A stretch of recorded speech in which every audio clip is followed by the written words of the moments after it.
Welcome back and thank you for staying with Checkpoint. Now, it's almost 1 year since President William Ruto took over power from his successor, Uhuru Kenyatta. From his predecessor, rather, Uhuru Kenyatta.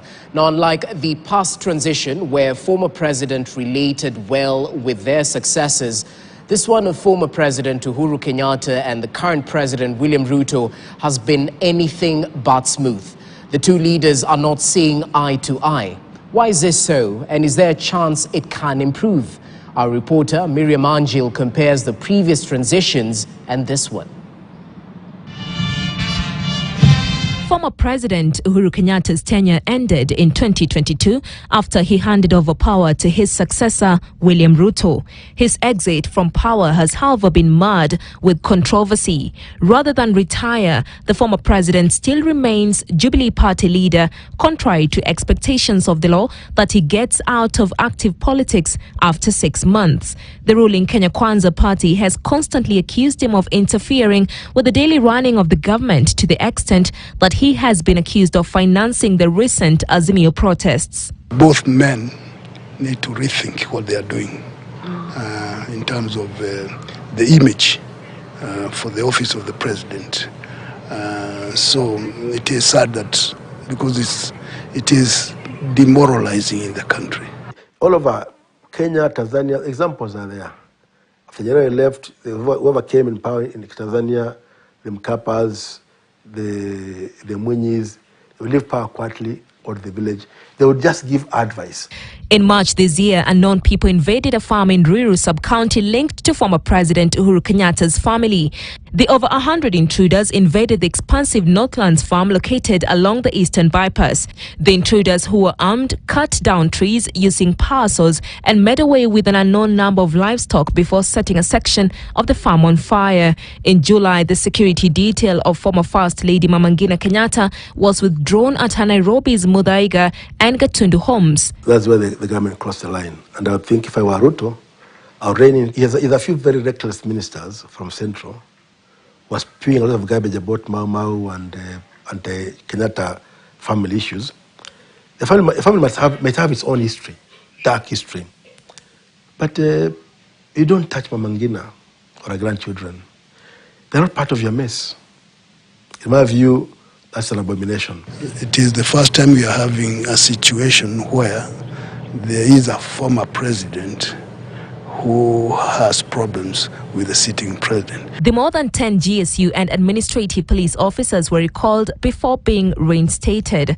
The action followed accusations by Kenya Kwanza leaders that his son, former President Uhuru Kenyatta, was sponsoring Azimio protests called by Raila Odinga, accusations he denied. How?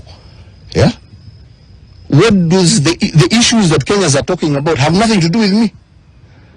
All right? Have you seen me in any of those events? Have you seen me talk about any of those events? Yeah?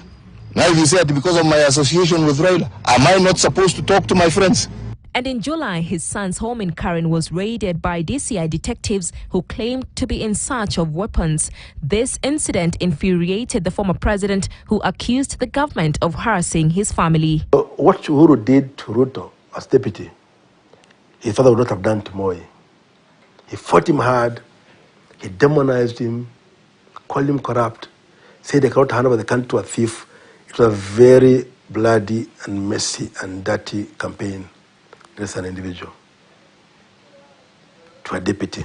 Uhuru Kenyatta began his presidency on 9th April 2013 after being sworn in as the fourth president of Kenya, with William Ruto as his deputy.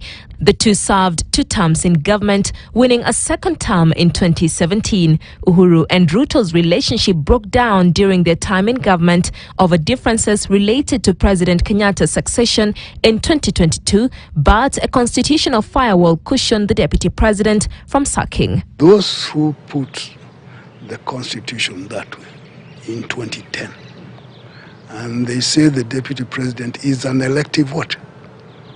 It's not appointive. Yes. They put that against Moi. It was an anti-Moi provision that the president has no business hiring and firing vice president the way he thinks. Huh? Because Moi had that habit. So that provision was essentially anti-Moi.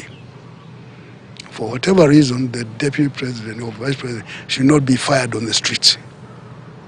Because if they had not pulled that one, Uhuru would have fired Ruto. They were like the best lovers, political lovers Kenya had ever seen. And we were all happy that at last we have a couple political that will run the country peacefully. But now we are going to the second phase. Remember, Ruto is not a royalty. So what went wrong, and why is the country for the first time witnessing a shaky transition from one president to the next? In 1962, Jomo Kenyatta was released to become Kenya's first prime minister when Kenya finally gained independence on December 12, 1963. The following year, Kenya became a republic, with Kenyatta as its first president, with Jaramogi Oginga Odinga as his vice president before the two fell out. Jaramogi Oginga Odinga formally tendered his resignation as the vice president on grounds that the then president, Jomo Kenyatta, did not involve him in the daily running of the government. Moi succeeded Jomo Kenyatta after he passed on in 1978.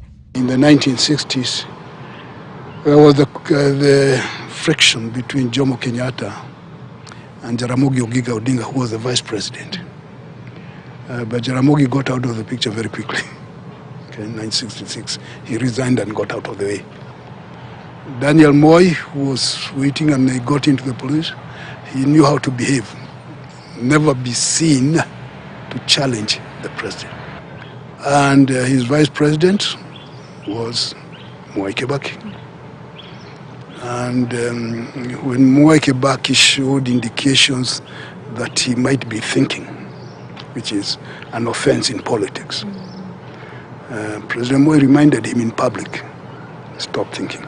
Moi quickly consolidated his power, banning opposition parties. In June 1982, Kenya was officially declared a one-party state and the constitution amended accordingly. After the 2002 general elections, President Moi's preference, Uhuru Kenyatta, was defeated by Mwai Kibaki. A smooth transition took place, with Moi retiring to his home in Kabarak. So how is it that there was a peaceful handing over of power from Moi to Kibaki, and in 2013 from Kibaki to Uhuru Kenyatta? Kibaki did not face any challenge from the vice presidency. None. He got a challenge from somebody who wanted to be president. So now you have Uhuru come in. And he came in with Ruto looking as if they were twins, political twins, Baptist twins maybe. As if there was a co-presidency. Giving the impression it was a co-presidency maybe was a mistake.